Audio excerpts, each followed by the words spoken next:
طلاب تانية إعدادي، أهلا وسهلا بحضراتكم. النهاردة هناخد أول درس معانا من دروس الدراسات الاجتماعية. معانا أول درس هو موقع ومظاهر سطح آسيا وأوروبا. هتعرف الموقع بتاع آسيا وأوروبا إيه ومظاهر السطح الموجودة فيهم إيه. أول حاجة، آسيا وأوروبا دول يعتبروا من قارات العالم القديم. احنا عرفنا وخدتوا معايا اللي قارات العالم القديم 3 قارات اللي هم أفريقيا وآسيا وأوروبا، دول أول ما الإنسان عاش عليهم. هناخد النهارده اسيا واوروبا موقعهم فين.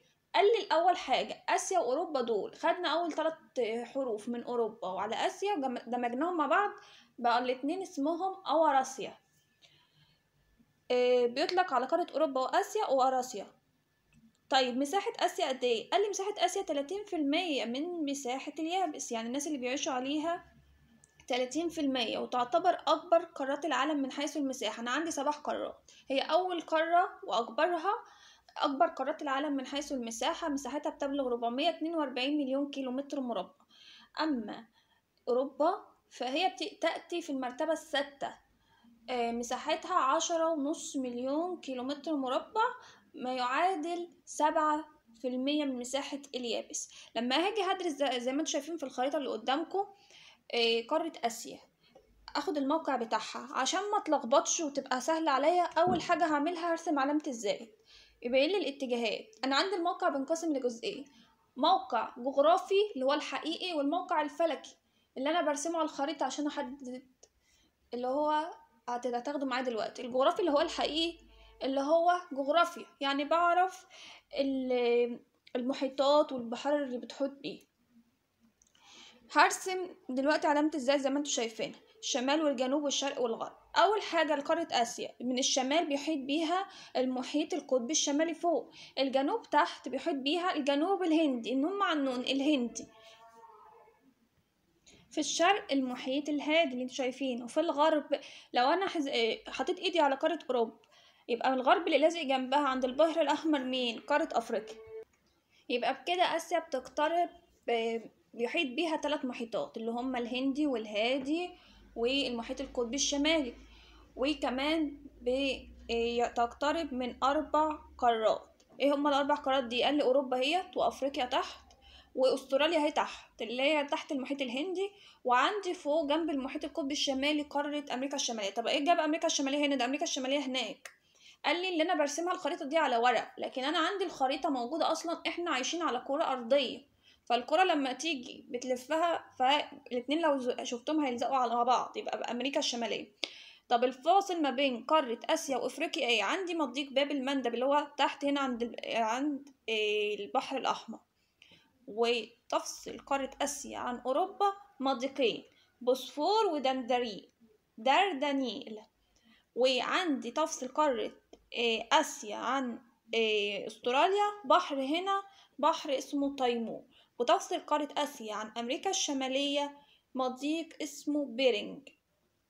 طيب ده بالنسبة للموقع الجغرافي. تعالوا بقى ما نشوفوا الموقع الفلكي. الموقع الفلكي اللي احنا بنعمل خطوط عشان نعرف نحدد من عليها. اللي بيمر فيها دايرة رئيسية اللي هي دايرة عرض خط الاستواء ودرجتها 0، ببدأ أعد من عليها.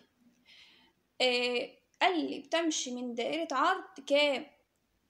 قال لي 10 جنوبا ل81 شمال دائرة عرض، وبيها خطوط طول كام؟ قال لي 26 شرقا ل170 غربا. طب الفرق الكبير ده ايه؟ بيدل ان آسيا أكبر امتداد في الفلكي، أكبر قارات العالم في الامتداد الفلكي. معظم قارة آسيا في النصف الشمالي فوق، ما عدا الأجزاء الجنوبية اللي بيفصلها عن أستراليا ديت في جزر موجودة تحت في الجنوب. بيمر بها 3 دوائر عرض رئيسية اللي هما دائرة الاستواء ومدار السرطان فوقها والدائرة القطبية الشمالية.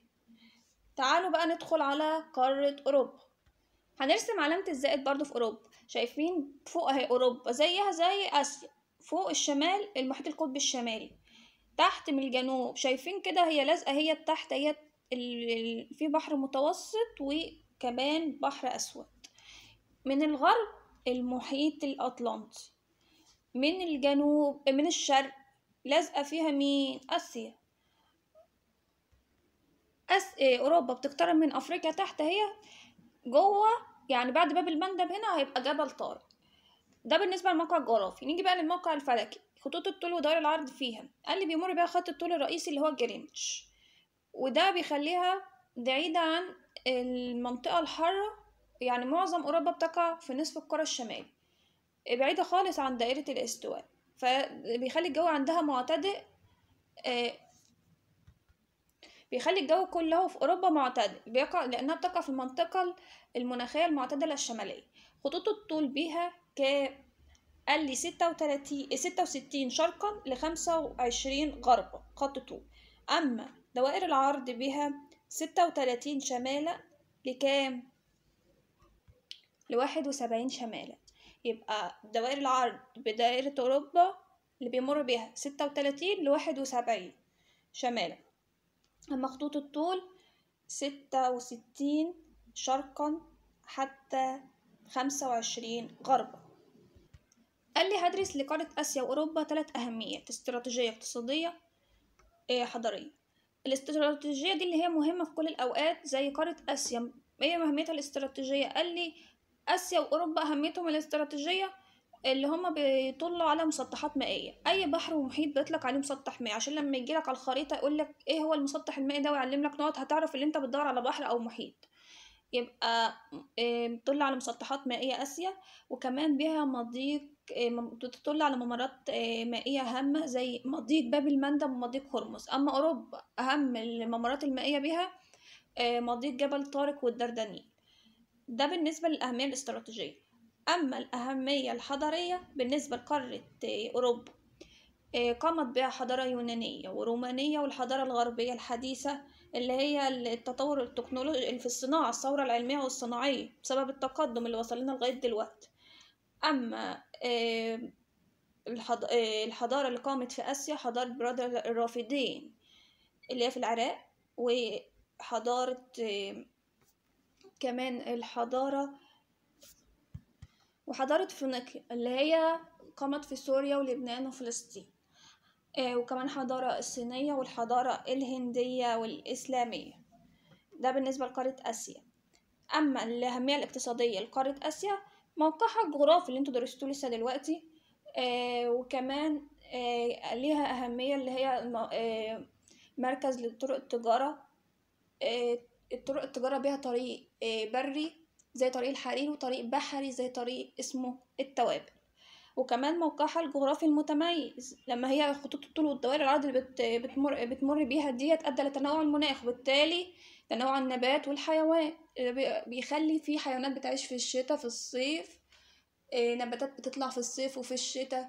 المناخ ده من درجة الحرارة والمطر اللي عندي تغيرات مناخية، فده بيساعدني. أما بالنسبة لموقع قارة أوروبا أهميته قصدي الاقتصادية، برضو موقعها الجغرافي اللي هي خلاها تطل على 3 بحار، رغم اللي هو مش كبير قوي بس ليه أهمية، اللي ده سهل الاتصال بها، اللي هي عشان البحر اللي عندها ده بين قارات العالم.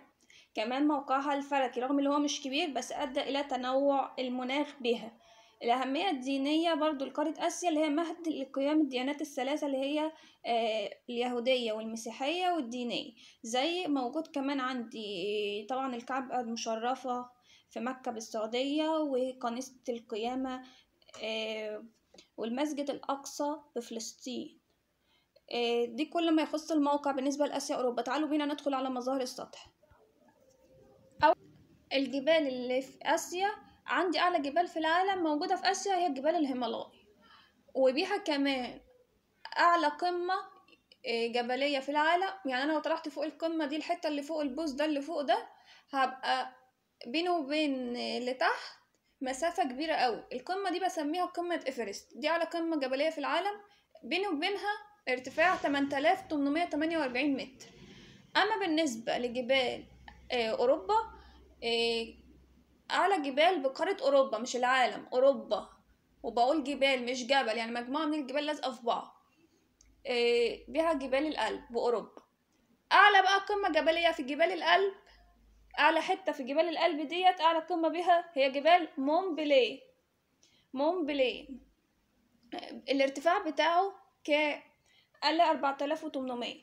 4800 متر. طيب جبال الألب دي اسمها بيتغير من دولة لأخرى، يعني مثلا فرنسا واسبانيا بيطلقوا على جبال الألب دي جبال البرانس، اما شبه جزيرة البلقان بيطلقوا على جبال الألب الدينارية. ده بالنسبة للجبال. الهضاب اللي موجودة في آسيا أشهر هضبة فيها هضبة التبت، ودي أعلى هضاب العالم وتعرف بسقف العالم. طيب كمان عندي هضبة التكن تحتل الجزء الجنوبي من دولة الهند، وكمان هضبة شبه الجزيرة العربية في الغرب. أما بالنسبة لأوروبا عندي هضبة الميزيتا في أسبانيا، وفرنسا الوسطى بفرنسا. ندخل بقى على السهول. السهول عندي زي السهول الفيضية. السهول الفيضية دي جاي الاسم ازاي؟ لأنها أرض خصبة جنب الأنهار، يعني كونتها الأنهار، فبتبقى تربتها خصبة. عندي الأنهار اللي موجودة في آسيا 8 أنهار، وفي أوروبا نهرين. اللي في آسيا أوب وينسي ولينا ودجلة والفرات ونهر السند وأمور واليانجستي. أما بالنسبة لأوروبا الدانوب والفولجا. الفولجا ده أطول أنهار أوروبا. طب مين أطول نهر في العالم؟ هو نهر النيل. تاني نهر أطول بعد نهر النيل الأمازون، بيجي بعدهم بقى اللي هو الفولجا. ده بالنسبة للسهول الفيضية. طب جيب منين كلمة السهول دي؟ قالت بتبقى أراضي زراعية جنب الأنهار، فأنا مش هقعد أقول بقى الأرض والأرض ديت والأرض دي، فبسمي ده كله اللي هي سهول. طيب السهول اللي بيجري فيها أوب وينسي ولينا دي بسميها سهول سيبيريا في الشمال. ديت ما بستفادش بيها في السهول ديت لأن في الشتاء، لأنها بتتجمد مياهها في الشتاء.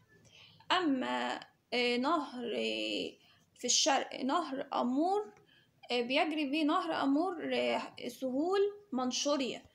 أما اليانجستي يجري نهر اليانجستي في سهول الصين. أما في الغرب سهول دجلة والفرات زي ما هي، وفي الجنوب سهول نهر السند. ده بالنسبة لسهول آسيا. أما سهول أوروبا بيجري فيها السهل الأوروبي العظيم، وده امتداده أكبر السهول في العالم. أكبر السهول الفيضية في أوروبا، مش في العالم، أكبر السهول الفيضية في أوروبا هو السهل الأوروبي العظيم لامتداده، وده اللي هو بيجري فيه نهر الفولجا والدانوب. لما القطر بيمشي من بلد لبلد ده بيخش في كل حتة. هو السهل الأوروبي العظيم بامتداده الكبير ده بيخلي لي عندي سهولة التواصل، التنمية الزراعية. فمهم لو هو أكبر امتداد للسهول الفيضية في قارة أوروبا. ده بالنسبة للسهول الفيضية لآسيا وأوروبا. أما السهول الساحلية اللي هي بتبقى دايما على الشواطئ، بالنسبة لآسيا بتعتبر رقم 1 في طول سواحلها. ليه؟ لأن أصلا آسيا مساحتها كبيرة، فأدى بسبب ذلك لاتساع مساحات أو طول سواحلها. يبقى طويلة المساحة بسبب طول سواحلها. طويلة المساحة لأنها طول مساحتها، طول سواحلها. طويلة المساحة طول سواحلها نظرا لطول سواحلها. وكثرة الخلجان، وكمان كثرة الأذرع المائية. بتبقى الخلجان البحار والمحيطات داخلة في بعض كده، فسماها أذرع مائية. طب أهم السهول بيها ايه؟ قال لي سريلانكا، دي في جنوب الهند. وكمان عندي جزر كتير للفلبين واليابان، وكمان اندونيسيا. فمش هقعد اقول جزر بقى كذا، لكن جزر دي بيطلق عليها أرخبيل. يبقى بقى عندي سريلانكا وأرخبيل اليابان وأرخبيل الفلبين وأرخبيل أندونيسيا. ده كل ده في السهول الساحلية لآسيا. لما أجي أعرف لك الأرخبيل مجموعة من الجزر المتجاورة. الأرخبيل مجموعة من الجزر المتجاورة. طيب احنا عرفنا السهول الساحلية لآسيا تتميز بطول طويلة المساحة نظرا لطول سواحلها. أما السهول الساحلية لقارة أوروبا مختلفة الاتساع. أي اتساع نظرا للقرب أو البعد عن المسطحات المائية. لو بعيدة عن القرب أو البعد ده حسب بقى. لو في جبال هتبقى السهول ضيقة، مفيش جبال هتبقى واسعة، فده عشان كده مختلفة الاتساع. طيب كمان بتتميز بكثرة التعريج. أوروبا مش مستقيمة زي أفريقيا، والقارة المتعرجة أحسن من المستقيمة، لأن ده بيخلي عندي مواني طبيعية بتبقى حتت في مية غويطة ليها. أنا لو هحفر مينا هيكلفني. المينا دي السفن بتحتاجها عشان زي موقف كده للعربيات، بيبقى فيه موقف للسفن، بتبقى لازم تحتها مية غويطة عشان ما تحكش في الأرض، فده بيكون لي مواني طبيعية. في تهديدات بتواجه السهول الساحلية. لآسيا وأوروبا. قال لي التلوث، تغيرات مناخية، استغلال المفرط. في معلومتين مهمتين لازم تعرفهم. آسيا أكتر دولة بيها جبال وهضاب، أكتر من نصف مساحة آسيا، أكتر من نص المساحة بيها جبال وهضاب. جنوب أوروبا، الجنوب معاها جبال الألب. في شمال أوروبا السهول المنبسطة اللي هو السهل الأوروبي العظيم، وفيه هضاب وتلال قليلا مرتفعة.